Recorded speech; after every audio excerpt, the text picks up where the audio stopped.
দিদা দেখো, এটা খেয়ে দেখো তো কেমন হয়েছে। কি বানিয়েছি সেটা? খেয়ে দেখোই না।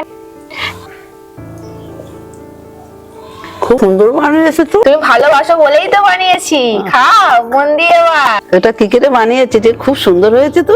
কি করে বানিয়েছি চলো বলি তোমাকে। প্রথমে ভেটকি মাছের কাঁটাকে ভালো করে ধুয়ে নুন, হলুদ, শুকনো লঙ্কার গুঁড়ো দিয়ে মাখিয়ে ওপর থেকে তেল ছড়িয়ে একটু রেখে দিতে হবে।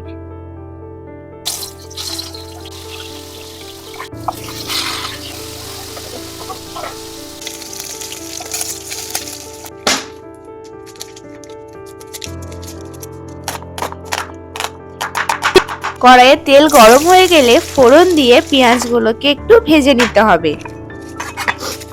তারপর আমি আদা রসুনগুলো বেটে নেব। একটু ব্রাউন কালার চলে আসলেই ওপর থেকে টমেটো দিয়ে আদা রসুন বাটা দিয়ে পরিমাণ মতন হলুদ, তারপর কাশ্মীরি লঙ্কার গুঁড়ো, নুন দিয়ে একটু কষিয়ে নিতে হবে।